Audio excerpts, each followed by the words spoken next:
so you know what you're talking about. So. All right.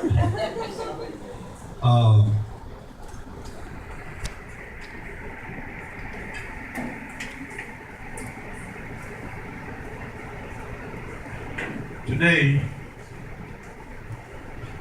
I stand before you, my wife, and my family. I'm stand over here. This is my wife and my children.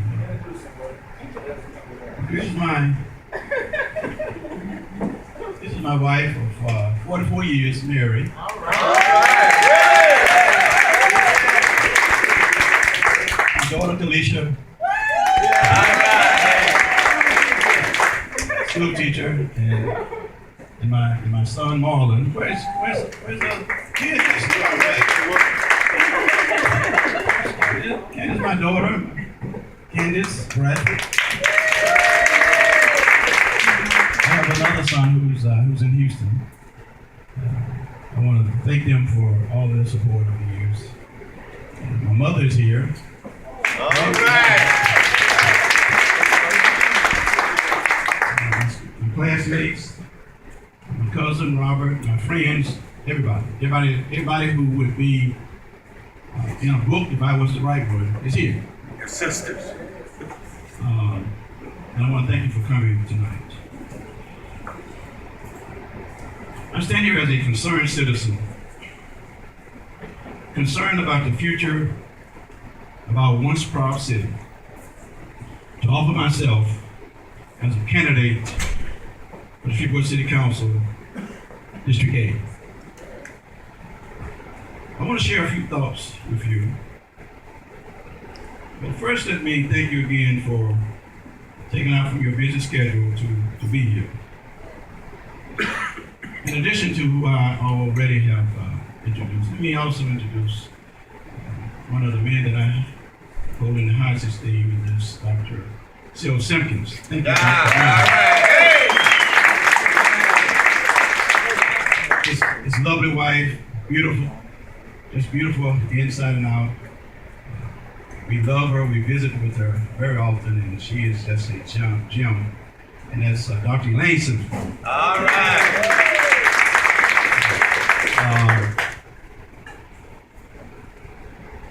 Attorney John Settle, his lovely wife. All right.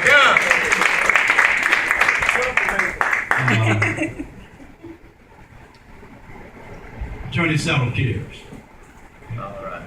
I'm especially grateful to him for our friendship and for his confidence that he have in me. He believed in me. He even suggested to someone that I am probably one of the, and I'm not going to dispute him, one of the better prepared candidates that would run for city council, like you said. Amen. True state. Amen. And then one of my closest and dearest friends, who just jumped off of an airplane and came directly over here, is Magna Carter. All right. And our former councilman of District B, Monty Walford, is here. Thank you. Monty. He understands. When we don't have the quality of leadership that we need to have, what can happen to the city. And I met a new friend just on last Tuesday, and he came. And he's here. I want to introduce him. And it's Jim Simmons. Hey Jim, thank you for coming. All right. Yeah.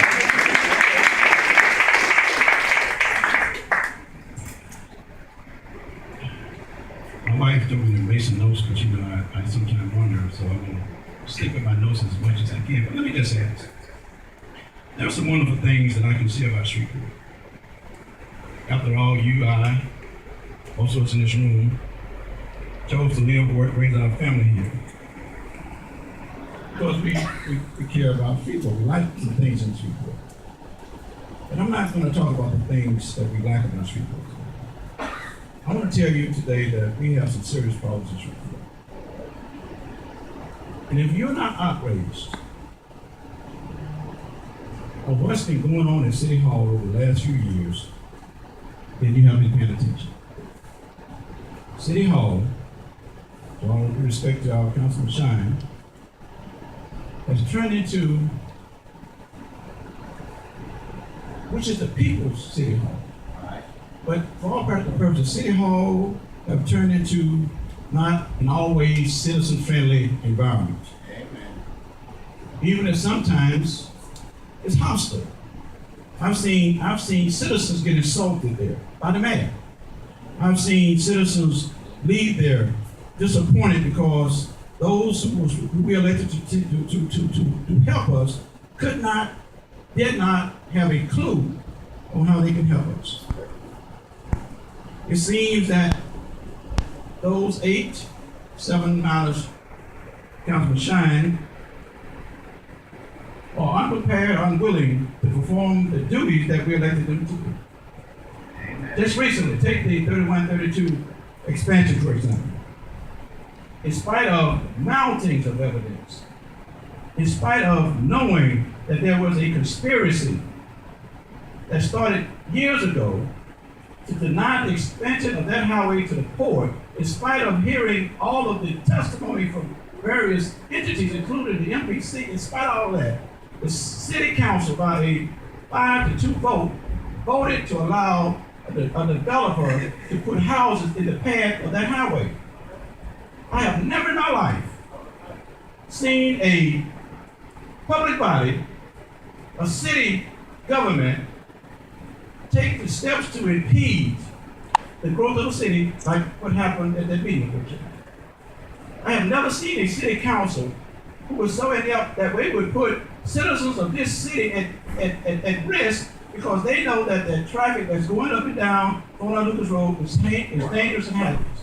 Matter of fact, 2 weeks after they voted to overturn the MPC to allow that highway to be built, a young man got killed on a motorcycle. Then you take the issue with the financial planner, for example. Knowing that the financial planner, the prior financial planner, had falsified documents where he got paid extra money, extra taxpayers' money. In spite of that, the councilwoman from this district got in cahoots with some others, including the mayor, to try to maintain this guy, even though Amen. he had already taken Amen. some unwarranted funds. Amen. Now that ain't the way it's supposed to be. Amen. That's not the way it's supposed to be. I say normally you don't see this. You don't see the ineptness that's going on at City Hall.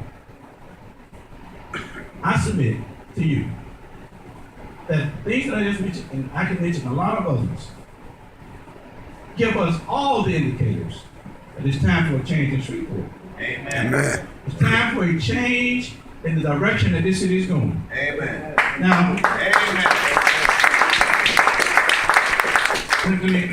let me back up 1 second. I forgot to Dr. Otis Cash because it was Dr. Cash who finally got to my wife and said, you know, that Willie Bradford. I had actually pledged to her that I wasn't going to do this no more. But Doctor was persistent and he got to her. And she said, okay, let's do it. But I'm just saying now that this is not the way it's supposed to be. We are not electing our best and brightest. You know, if we're going to make this city the kind of city that we need it to be, then we're going to have to start electing better people. I announced that I was going to run at least 2 weeks ago. And when I started telling people I was going to run, the first thing that they usually ask me is, what is your platform? Well, they'd be expecting the traditional, the usual political response, like, you know, I'm going to fight to reduce crime, I'm going to fix the streets in this city, I'm going to provide fair and honest government, you know how typical politicians respond. But I basically tell them that even though all these issues are important, but I say, listen, I'm gonna do what I've been doing. My platform is simple. I'm gonna continue to do what I've been doing. The only difference is that I will be doing it as your city councilman. I'm gonna continue to care about people. I'm gonna continue to work to make a difference in the lives of people. I want the same opportunities for District A that they're getting in District B, C, D, E, and F. It's not fair that the resources of this city seems to be going one direction, and District A continue to be treated like the stepchild of the city. And the reason that it's being treated like that over the years is because we don't send the right people down there to fight for the resources that are available to District A. Amen. You just don't get it just because you go down there. You got to fight. There you go. And I will say, and I said this earlier today, and I don't even feel being contradicted about it, that my body of work in Shreveport, Louisiana, is unprecedented to anybody, unmatched to anybody who would stand before anybody in this city district to say, vote for me because I want to be your city council. I have had 30 years of work in Shreveport that has prepared me to do this job.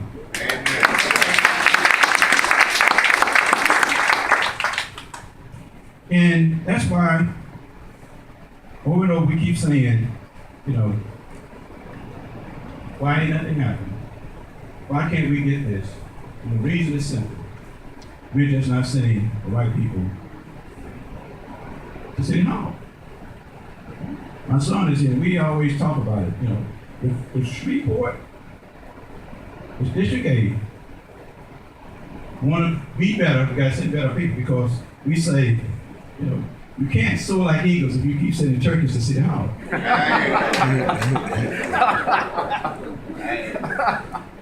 I am offering myself for this position because our current representative is out of touch with the resident district.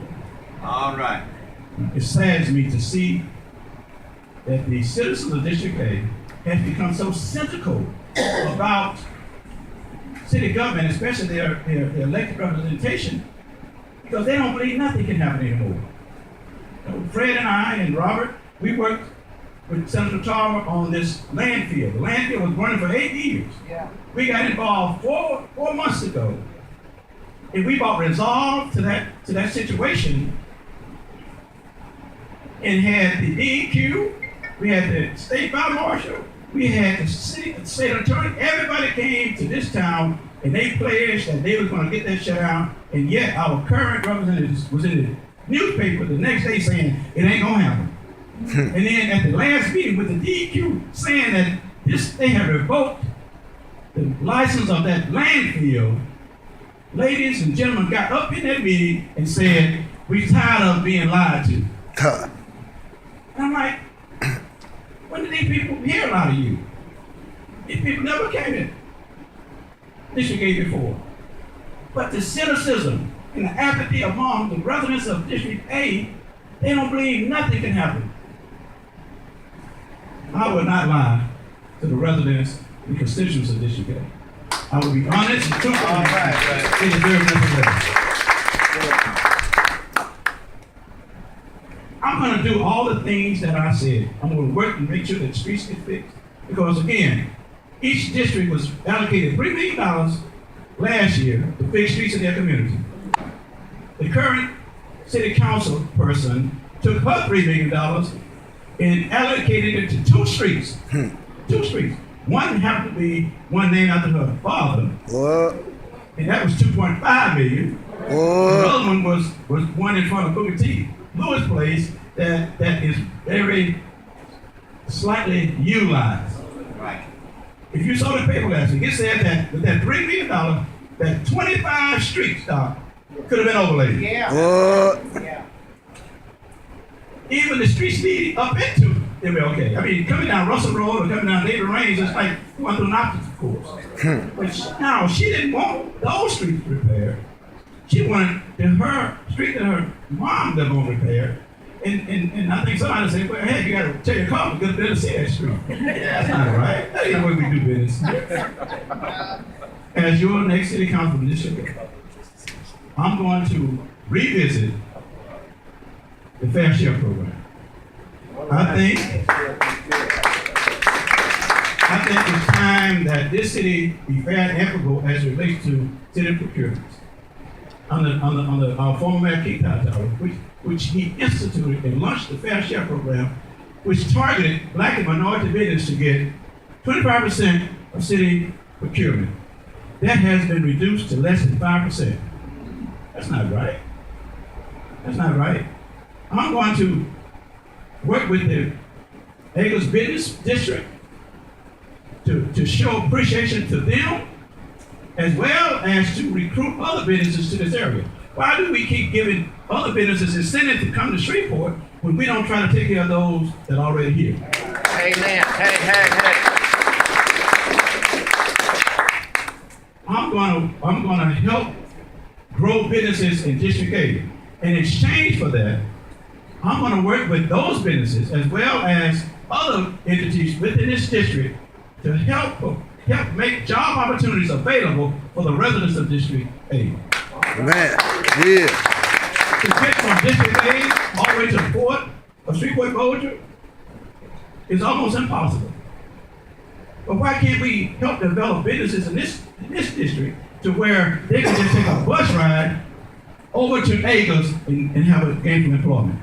We can do that, y'all.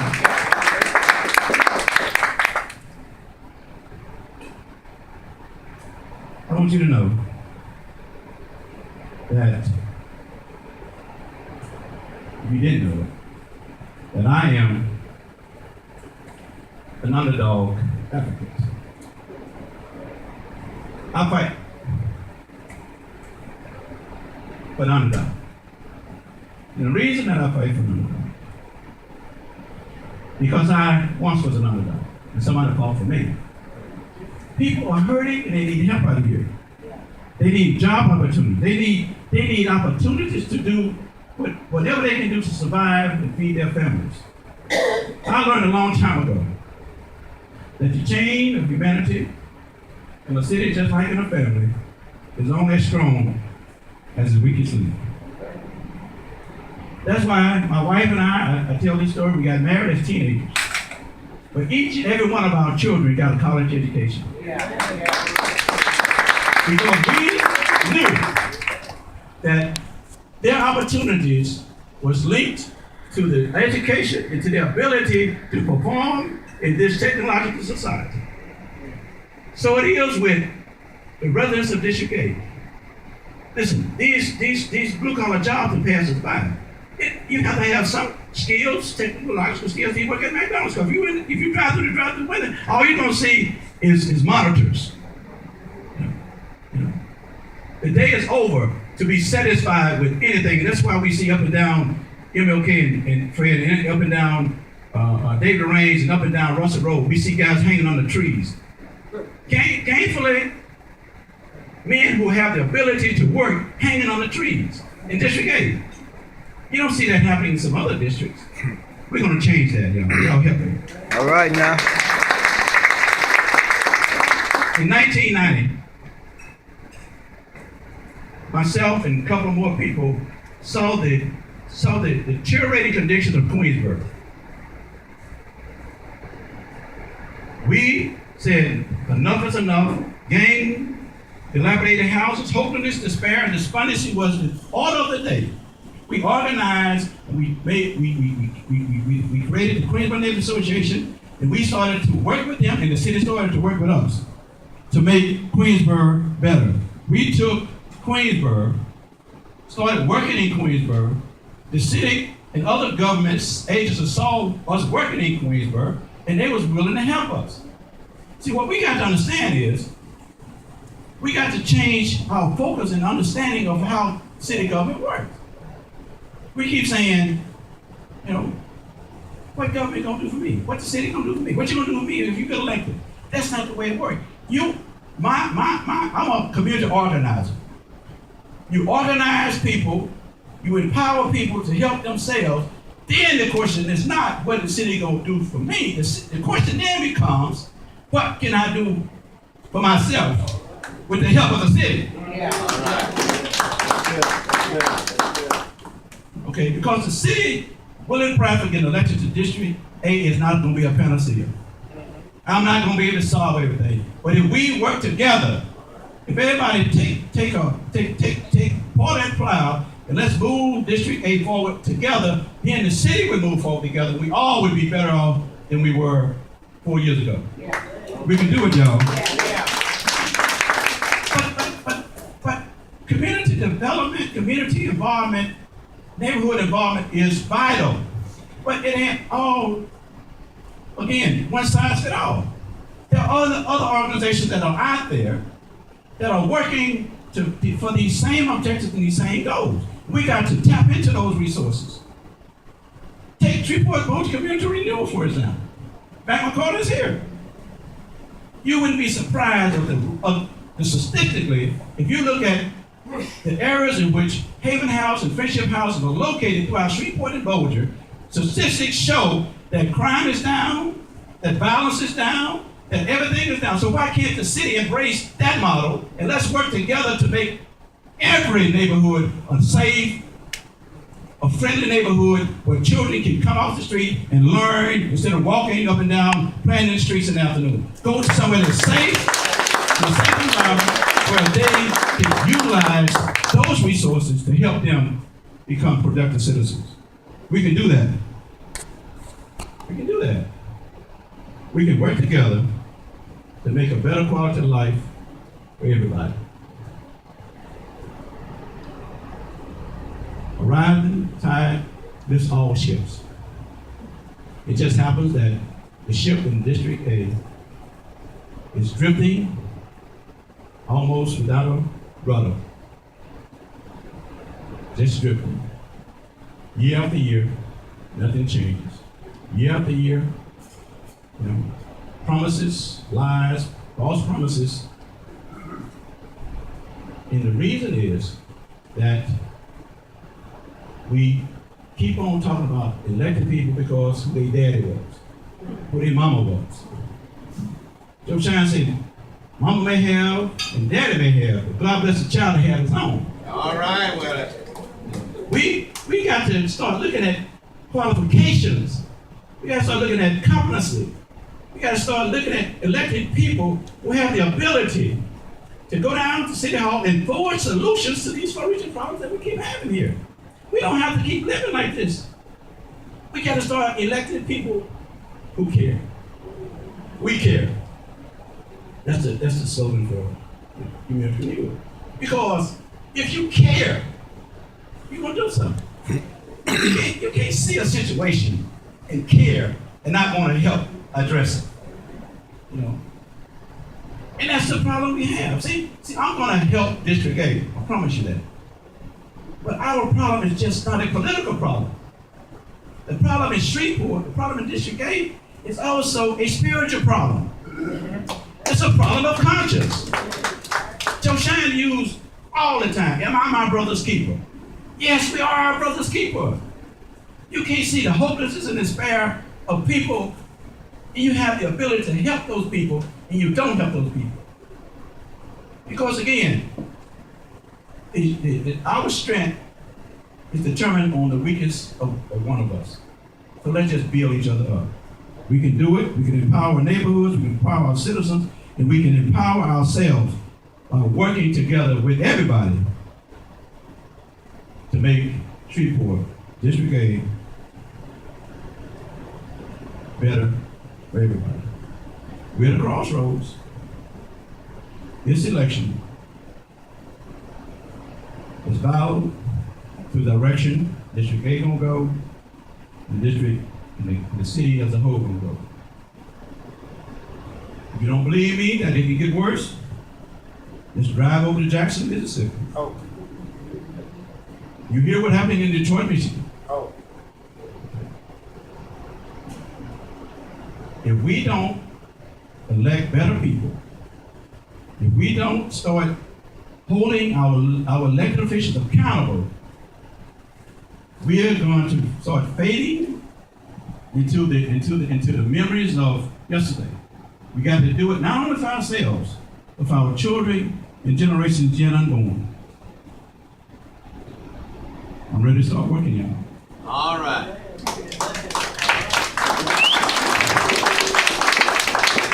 I'm ready to start transforming this vision that I just shared with you into reality. And I need your help.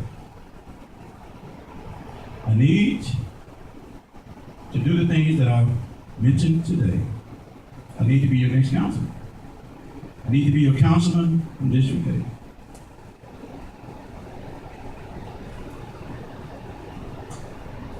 I need your help.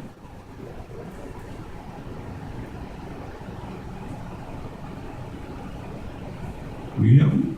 Oh, yeah. You know it.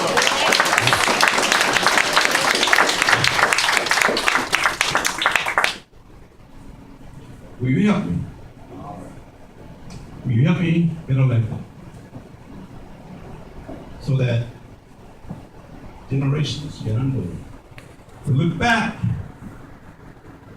on the election of 2014 and say it was the voters in Shreveport in 2014